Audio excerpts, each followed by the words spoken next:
ओ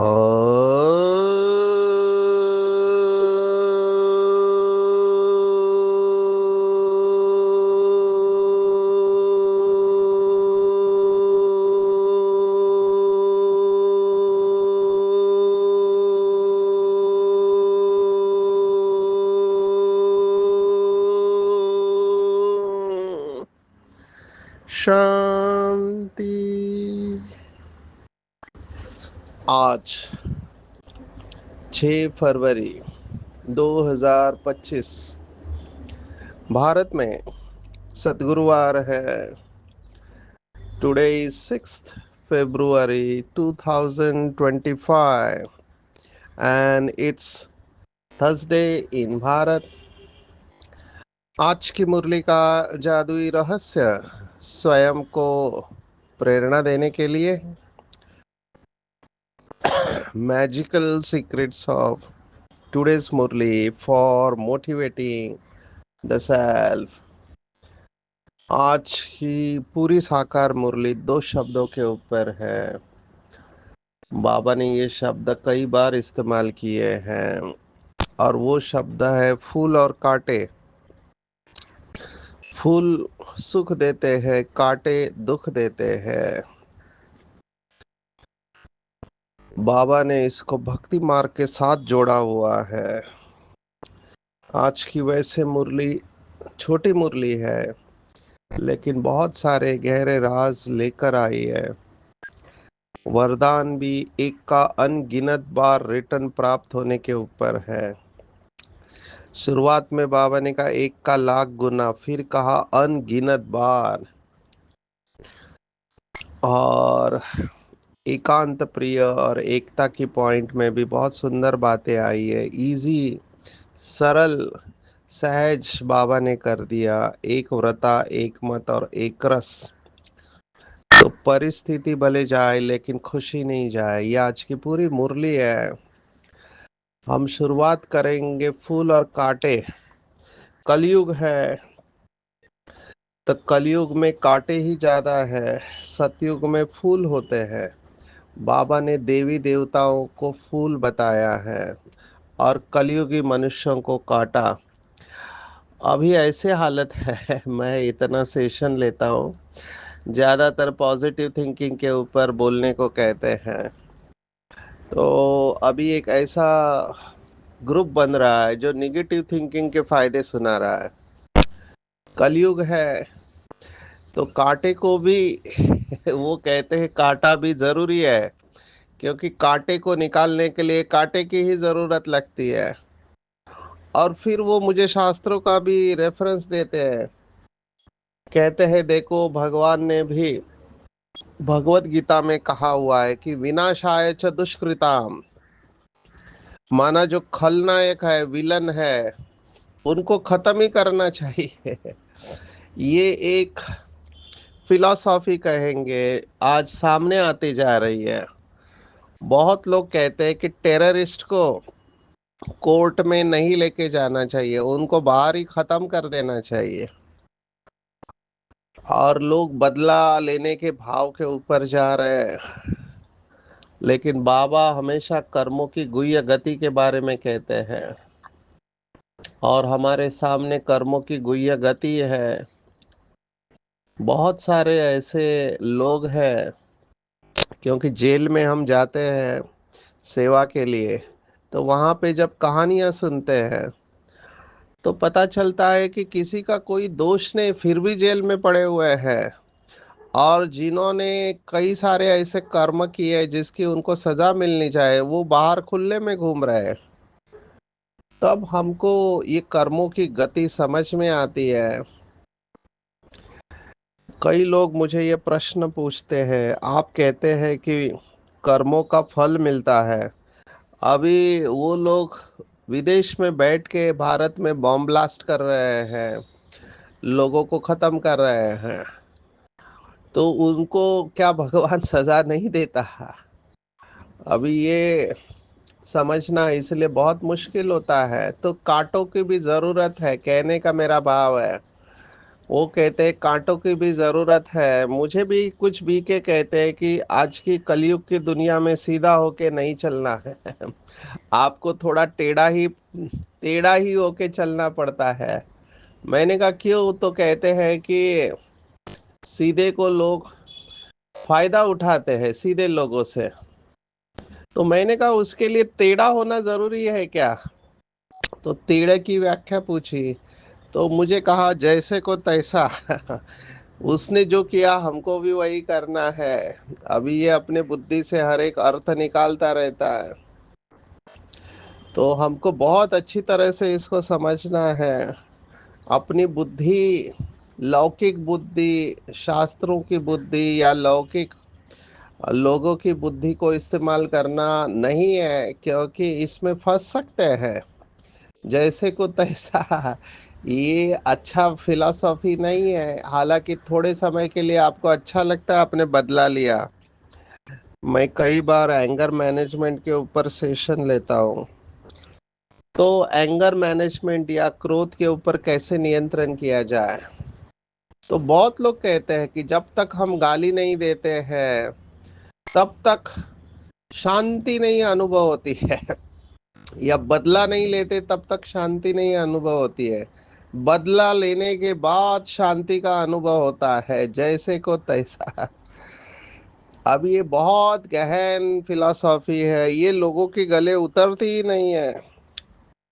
बहुत कम बाबा के बच्चे होंगे मेरे हिसाब से जो इसको अच्छी तरह से समझ पाते होंगे। ये फूल और कांटे को समझना बहुत मुश्किल है। और अपकारी के ऊपर उपकार करना, ये तो बहुत बड़ी बात हो गई। जिसने आपको दुख दिया है, आप उसको कैसे गले गले लगाएंगे? बाबा कहते ग्लानि करने वाले को गले लगाओ। कोई आपको अपशब्द इस्तेमाल कर रहा है तो समझो कि वो फूल बिखेर रहा है। इसके लिए बहुत सोल कॉन्शियस स्टेज चाहिए, क्षमा भाव चाहिए, तभी ये हो सकता है। अभी रिसेंट बाबा की जो मुरली चली 1 फरवरी को, बहुत सुंदर बात बाबा ने बताई। बाबा ने कहा भले आखिरी माला का आखिरी मणका भी है या आखिरी बच्चा है जिसके अंदर अवगुण है, फिर भी बाबा क्या कहता है? सिकिल्दा है, मीठा है, परमात्मा प्यार का पात्र है। तो ऐसे ही हमको भी दूसरों को देखना चाहिए। कोई कैसा भी है, मैं अपनी अच्छाई क्यों छोड़ो। ये है खुशबूदार फूल बनना। संतों की कहानियां इससे भरी पड़ी है। हमारे महाराष्ट्र में एक संत की कहानी सुनाते हैं कि वो पानी में संध्या कर रहे थे। तो सूर्य को पानी देते हैं, उसको संध्या कहते हैं। तो उसमें उन्होंने क्या देखा कि एक बिच्छू डूब रहा है, तो उसको उठाया, क्योंकि उनको रहम आया कि ये डूब रहा है। तो बिच्छू को जैसे ही हाथ में लिया, बिच्छू को नरम जगह देखते ही वो डंक मार लेता है। डंक मारते ही इनको दर्द होता है, फिर से उसको छोड़ देते हैं। फिर देख रहा है कि वो डूब रहा है तो फिर बचाते हैं। तो उनके साथ में दूसरे लोग खड़े थे जो भी सूर्य संध्या कर रहे थे। तो उन्होंने कहा ये आपको डंक मार रहा है तो आप उसको बचाने क्यों जाते हो? तब संत का जवाब बहुत सुंदर था। वो संत ने कहा कि ये इतना सा प्राणी है, कुछ इंच, लेकिन ये अपना स्वभाव नहीं छोड़ रहा है डंक मारने का। इसका स्वभाव है डंक मारना और मेरा स्वभाव है बचाना, तो मैं अपने स्वभाव को क्यों छोड़ूं? अब ये बोलना इजी है, करना उतना ही टफ होता है। लेकिन हैविंग सेड दिस, बाबा यही हमको बनाना चाहता है, कांटों से खुशबूदार फूल। जो कांटे होते हैं वो डंक मारते रहते हैं, हमेशा डंक मार के दुख देते रहते हैं। अभी वो उनका स्वभाव है। दूसरों के स्वभाव का हमारी अवस्था के ऊपर प्रभाव नहीं होना चाहिए। अगर किसी के कुछ करने से, बोलने से हमारी अवस्था बिगड़ जाती है, तो हमसे तो ज्यादा शक्तिशाली वो आत्मा हो गई। इस डायनेमिक्स को अच्छी तरह समझना है, इसमें कर्मों की गुह्य गति को भी समझना है। समझो कोई आपके साथ चीटिंग करता है, आपको धोखा देता है, फंसाता है। क्योंकि जैसे मैंने कहा पहले भी, अभी ये रिंगटोन डाली है फाइनेंशियल फ्रॉड की, कि लोग पैसे में धोखा देते हैं। तो बहुत संभाल के हमको चलना चाहिए, क्योंकि कलयुग का अंतिम समय है, बैटरी डिस्चार्ज है। तो अच्छे अच्छे लोगों से भी गलतियां हो सकती है और हो भी रही है। परखने की शक्ति नहीं है तो फंस जाएंगे। ऐसे समय पर मैंने देखा है, अगर ये धन का ही मैं उदाहरण लो, किसी ने आपको मीठा बोल के आपसे पैसे निकाले, अभी आपका योग ही नहीं लग रहा है, और वो आत्मा को जरा भी फर्क नहीं पड़ रहा है जिसने पैसे लिए। मेरे पास ऐसे बहुत सारे उदाहरण है, उनको जरा भी फर्क नहीं पड़ता है, एज इफ उन्होंने अपने आप को उस साँचे में ढाल दिया है। कई लोगों को झूठ बोलने के ऐसे संस्कार होते हैं और आप सिद्ध नहीं कर सकते, क्योंकि आपने विश्वास के आधार पर ये सब ट्रांजैक्शन किया था। तो उस समय अवस्था खराब होती है, डिस्टर्ब हो जाते हैं। तो उस समय ये सोचना चाहिए कि मैंने इस आत्मा से उधार लिया था, वो चुप तो हो गया, या मैंने इस आत्मा को दुख दिया था, बाबा ने सूली से काटा कर दिया।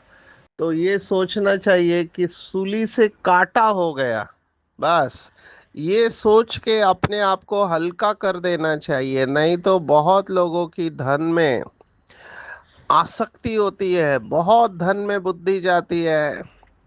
लेकिन कलयुग है, ये सब बातें होने वाली है, इसलिए मैं कहता हूँ जो बात हो गई तो उसको फुल स्टॉप लगाना, और उस आत्मा के प्रति जरा भी एक थॉट भी नहीं निकलना चाहिए। जो बीत गया सो ड्रामा।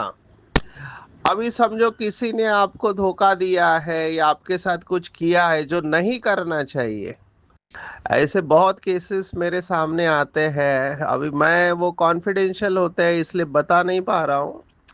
पर आप समझ जाओ, संबंधों में भी धोखा देते हैं, धन का धोखा तो है ही है, और बहुत सारे उल्टे सुल्टे काम भी करते हैं। अभी ये केसेस हो रहे हैं। हम सोचते हैं बाबा के बच्चों को ऐसा नहीं करना चाहिए, लेकिन बाबा के बच्चे भी तो नंबरवार है। आज बाबा ने देखो 3 शब्द इस्तेमाल किए, कि सतो प्रधान, रजो और तमो प्रधान। माना कोई राजा बनेगा, कोई प्रजा बनेगा, कोई प्रजा का भी नौकर बनेगा। तो ये सब कर्म करने वाले अपना नंबर फाइनल कर रहे हैं, तो मुझे अपनी अवस्था नहीं खराब करनी है। जो करेगा, जब करेगा, जितना करेगा वैसे ही उसको मिलेगा। मुझे ये देखना चाहिए कि मैं अपनी अच्छाई विशेषता नहीं छोड़ना है, कम वॉट में। यही मुझे माला का मणका बनाएगा, और इसीलिए सभी माला के मणके नहीं बन पाते हैं। बहुत लोगों को मैंने बोला कि छोड़ दो आप इस बात को, लेकिन वो छोड़ नहीं पा रहे उस बात को। कितने साल हो गए तो भी बातों को छोड़ नहीं पा रहे, भूल नहीं पा रहे, क्योंकि अंग्रेजी में कहते ईगो हर्ट हुआ है। कहते मेरा ईगो हर्ट हुआ, उन्होंने ऐसे कहा, मेरे ऊपर आरोप लगाए, बहुत कुछ गलत किया, तो मेरा ईगो हर्ट हुआ। मैंने कहा जो हर्ट होता है उसको रखते ही क्यों हो। बाबा ने एक मुरली में बहुत अच्छी बात कही थी, देखो बाबा का समझाने का तरीका कैसे। बाबा ने कहा था कोई आपको गंदी चीज देती है और आप उसको रख लोगे या फेंक दोगे।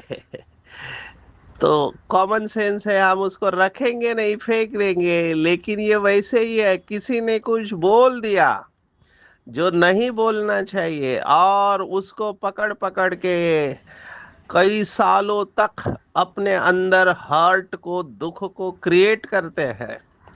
माताएं भी है, भाई भी है। कितने साल हो गए, लेकिन उसी बात को रिवाइज कर करके अपने गुस्से को बढ़ाते रहते, अवस्था को खराब करते हैं। दाग के ऊपर दाग, दाग के ऊपर दाग, वो वाइब्रेशन बहुत अंदर चला जाता है। और फिर उस आत्मा को देखते हैं, वो आत्मा तो बहुत मजे से घूम रही है, तो और गुस्सा आता है। और फिर उनको निमित्त आत्माओं के साथ देखते हैं तो और गुस्सा आता है कि निमित्त आत्माएं भी उनका ही साथ दे रही है। अभी ये सब ड्रामा प्लान अनुसार हो रहा है, कल्याणकारी ड्रामा है, क्योंकि मुझे उनका अवगुण दिखाई दे रहा है। हो सकता है निमित्त आत्माओं को उनकी विशेषता दिखाई दे रही है। इसलिए ये कांटे से फूल बनना बहुत सूक्ष्म बात है, ये इतनी इजी नहीं है। एक गोल्डन रूल ऑफ थंब जो बाबा ने अभी 1 फरवरी की अव्यक्त मुरली में भी बताया, गोल्डन रूल ऑफ थंब क्या है कि हर एक आत्मा में विशेषता होती है, अवगुण होता है। अगर हम अवगुण को देखेंगे तो हमारी अवस्था खराब हो जाएगी। तो अवगुण को न देखना है, न चित्त पे रखना है, न वर्णन करना है। वर्णन करना माना बीमारी को बढ़ाना, वायुमंडल खराब करना, ये भी कुछ लोग करते रहते हैं। हम तो इस स्टेज से जा चुके हैं, ये सब अनुभव कर चुके हैं, इसलिए अपने अनुभव से कह रहा हूँ। एक आत्मा पूरे सेंटर के सभी भाई बहनों को ऐसी कहानी सुना रहा है, सबकी अवस्था खराब, और वो आत्मा जो है वैसे ही रही, लेकिन बाकी लोग अपने प्यूरिटी की स्टेज से नीचे आ गए, क्योंकि कहानी सुनकर उनकी दृष्टि वृत्ति बदल गई। ये तो मैं आंखों से देखी बात आपको सुना रहा हूं, इसलिए बाबा कहते हैं सुनी सुनाई बातों के ऊपर कभी भी विश्वास नहीं करना चाहिए। चलो किसी ने कुछ किया भी है, हम कौन होते हैं जजमेंट देने वाले? फाइनल जजमेंट तो शिव बाबा देने वाला है। इसलिए इन बातों में जाओ मत। डिफरेंस ऑफ ओपिनियन तो यज्ञ में भी है। इतनी सारी बातों के ऊपर डिफरेंस ऑफ ओपिनियन है, क्या खाना चाहिए क्या नहीं खाना चाहिए, कौन से कपड़े पहनने चाहिए नहीं पहनने चाहिए, गाड़ी यूज करना चाहिए नहीं, एसी होना चाहिए नहीं होना चाहिए। बाबा के आज भी ऐसे तपस्वी बच्चे हैं जो अपने लिए गाड़ी नहीं ले रहे हैं, सिंपल रहते हैं, तो वो उनकी मान्यता के अनुसार चल रहे हैं। हमको किसी को भी जज नहीं करना चाहिए। हमको ये देखना चाहिए कि मैं कितना श्रीमत के ऊपर चल रहा हूँ। नहीं तो क्या होगा कि हमारे अंदर कॉन्फ्लिक्ट चलेगा, संघर्ष चलेगा, दिल खाएगा। बाबा ने अभी संडे की मुरली में कहा था, जमा का खाता का एक क्राइटेरिया है संतुष्टता। स्वयं भी संतुष्ट होंगे और दूसरे भी संतुष्ट होंगे, उन्हीं का जमा का खाता बढ़ेगा। तो ये सब फूल और कांटे के साथ जुड़ा हुआ है। तो भले मुरली छोटी है, लेकिन उसका विस्तार हमको करने को आना चाहिए। बाबा ने कहा आज के मुरली में, अगर एक भी कोई विकार है तो काटा है। बाबा उसको फूल नहीं कहेंगे, माना देवी देवता नहीं है, वो क्षत्रिय में जाएंगे, माना त्रेता में जाएंगे। एक भी विकार है, अभी विकार कितने हैं? तो मुख्य 5 विकार है, काम क्रोध लोभ मोह अहंकार। अभी इनके बाल बच्चे भी बाबा ने हमको बताया है, काम के भी बाल बच्चे। काम विकार तो डोमिनेंट कामना है, माना सबसे डोमिनेंट, माना मुख्य कामना होती है कि विकार में जाना। लेकिन बाकी भी कामनाएं होती है, हद की कामनाएं। बाबा ने कहा अच्छा मकान चाहिए, अच्छे कपड़े चाहिए, गाड़ी चाहिए, दूसरे मुझे सम्मान देना चाहिए, ये भी सब कामनाएं हैं। नाम मान शान की भी कामना होती है। तो विकार मोटे रूप में नहीं है, छोटे रूप में भी बहुत नुकसान कर सकते हैं। ऐसे ही क्रोध, भले क्रोध नहीं करते, अपशब्द नहीं करते, लेकिन रोब है या जोश है, ये भी तो क्रोध का ही रूप है। ईर्ष्या है, ये भी क्रोध का ही रूप है। चिड़चिड़ापन ये भी क्रोध का रूप है।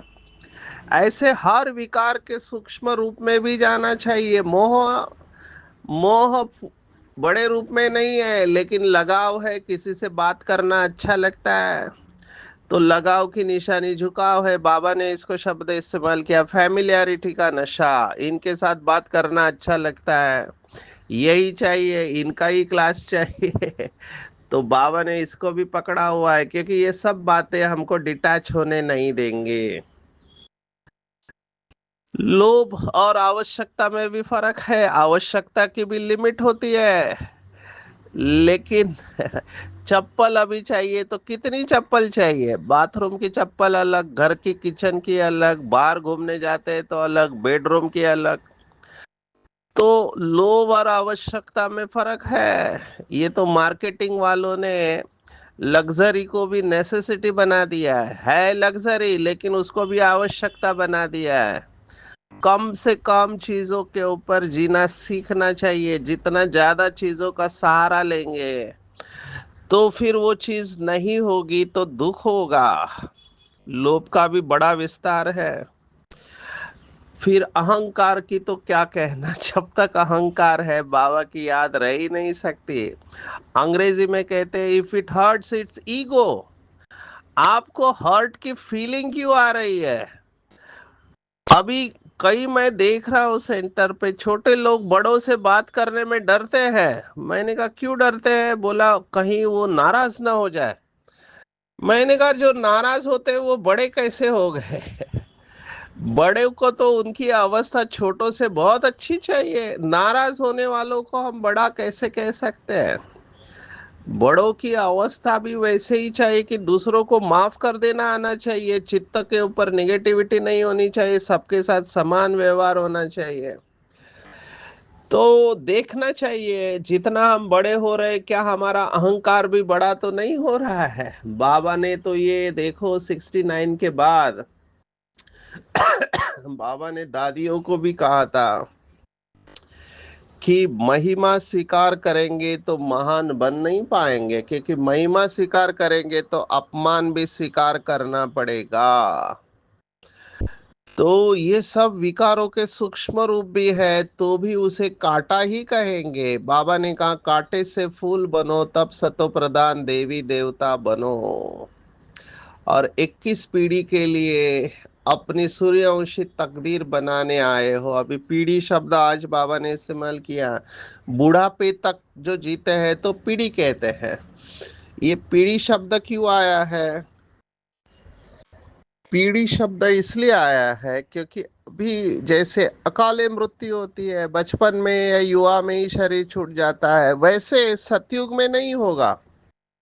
सतयुग में पूरी आयु 150 वर्ष तक वो शरीर नहीं छूटेगा। इसको 21 पीढ़ी कहा गया है। तो इसके ऊपर भी कैलकुलेशन है। कुछ बाबा के बच्चों ने इसके ऊपर भी होमवर्क किया हुआ है कि कैसे 16,108 की माला बनेगी। तो 21 पीढ़ी के लिए अपनी सूर्यवंशी तकदीर बनाने आए हैं। तो इसीलिए ये फूल और कांटे की बात को बहुत गहराई से चेक करना है कि क्या मेरे द्वारा किसी को दुख मिलता है। अभी कई लोग मैं देखता हूँ जिनका आवाज बड़ा होता है और हमेशा गुस्सा करते रहते हैं, तो कई लोग उनको अवॉइड करते हैं कि ये तो गुस्से वाली आत्मा है, इससे दूर रहो। मैं किसी का नाम नहीं लेना चाहता हूँ, लेकिन हमने ये देखा है, प्रैक्टिकल में सामने देखा है कि कई लोग सामने वाले को इंसल्ट कर देते हैं। बात ही ऐसी होती है, वो सीधा बोलना उनको आता ही नहीं है। हमारे मुख से ऐसे बोल कभी निकलने नहीं चाहिए। कभी भी किसी को दुख नहीं देना चाहिए। बाबा तो बोल की तो छोड़ो, बाबा मनसा से भी दुख देने के लिए मना करते हैं। मनसा में भी हमारे थॉट नहीं चलने चाहिए। इसीलिए केवल 8 पास होते हैं, फुल पास, जिन्होंने मनसा में भी किसी को दुख नहीं दिया है। रहम का भाव आएगा। तो इसके ऊपर और चिंतन करेंगे। बाकी की मुरली को कवर करते हैं। फूल में 3 बातें बाबा ने बताई थी एक मुरली में, कि रंग, रूप और खुशबू। फूल की वैल्यू इसके आधार पर होते हैं, रंग, रूप और खुशबू। देखो गुलाब को फूलों का राजा क्यों कहते हैं? क्योंकि रंग है, रूप है और खुशबू है, इसलिए गुलाब के फूल को राजा कहते हैं। बाकी भी फूल है, जैसे चंपा को याद किया, अभी चंपा को रंग है और खुशबू है, लेकिन रूप गुलाब के जैसा नहीं है। तो हम सब बाबा के बच्चे ऐसे नंबरवार है। बाबा ने रूप पसंद की बात की हुई है। अभी ज्ञान के हिसाब से रंग, रूप, खुशबू क्या है, तो मुझे खुशबू शब्द बहुत अच्छा लगता है। मैं इसको कनेक्ट करूंगा।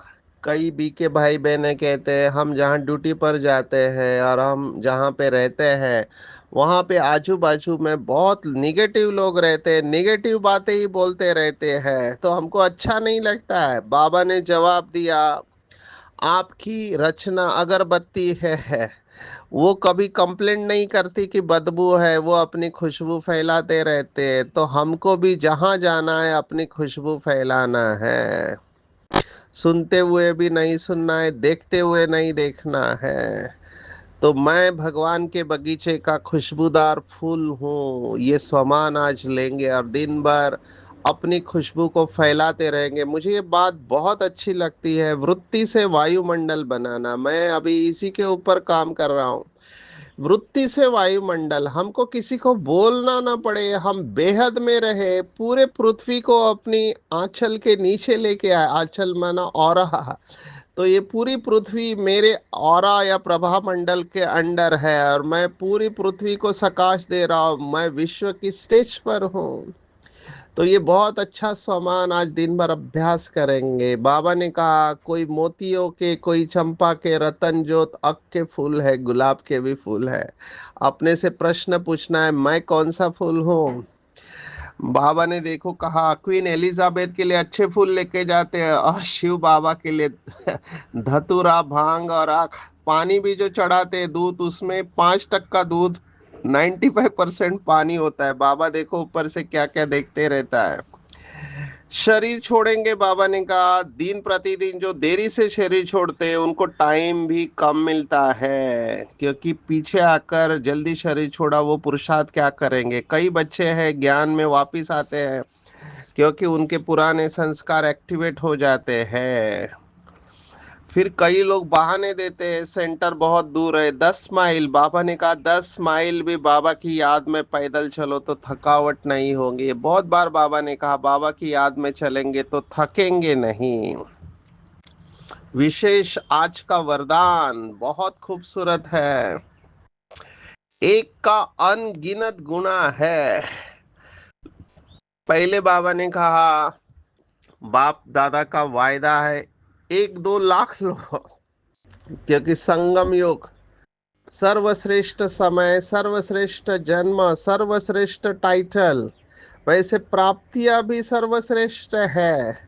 फिर बाबा ने कहा एक का सिर्फ लाख गुना नहीं, लेकिन जब चाहो, जैसे चाहो, जो चाहो, तीनों ही शब्द इंपॉर्टेंट है। जब चाहे, जैसे चाहो, जो चाहो, बाप सर्वेंट रूम में बंधा हुआ है, एक का अनगिनत बार रिटर्न मिल जाता है। क्योंकि देखो आज जैसे अभी आप ये मुरली रहस्य सुन रहे हैं, अगर आपको प्रेरणा मिल रही है खुशबूदार फूल बनने की, तो हर कल्पों में ये आपको इसका रिटर्न मिलेगा। जब बीज आपके हाथ में है तो बीज द्वारा जो चाहो वो सेकंड में लेकर सर्व प्राप्तियों से संपन्न बन सकते हो।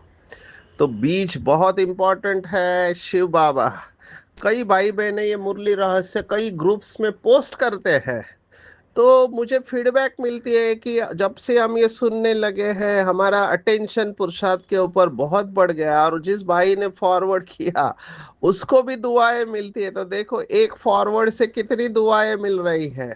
कई भाई बहनों का मेरे को मैसेज आता है, बहुत अच्छा लगता है कि बाबा कैसे अपने बच्चों की पालना कर रहा है। कुछ भी हो जाए, कैसी भी परिस्थिति हो, खुशी नहीं जानी चाहिए।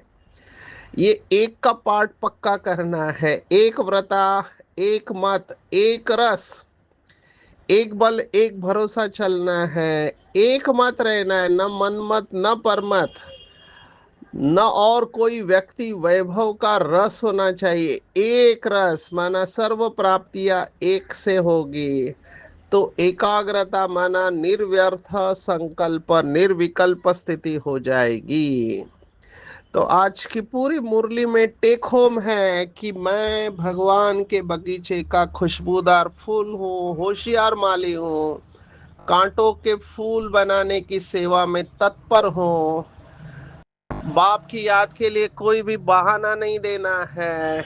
बाबा की याद में चलेंगे तो थकावट नहीं होने। विजय माला का आधार पढ़ाई है, पढ़ाई पर पूरा ध्यान देना है। और बीज शिव बाबा हमारे हाथ में है, तो बीज से जो चाहे वो सेकंड में लेकर सर्व प्राप्तियों से संपन्न बनना है। एक का अनगिनत बार रिटर्न लेना है, कैसी भी परिस्थिति हो खुशी नहीं जाना है। सदा एक बल, एक भरोसा, एक व्रता, एक मत, एक रस रहना है। और एकता और एकाग्रता की दोनों श्रेष्ठ भुजाएं द्वारा हर कर्म में सफलता का अनुभव करना है। अच्छा, ओम शांति।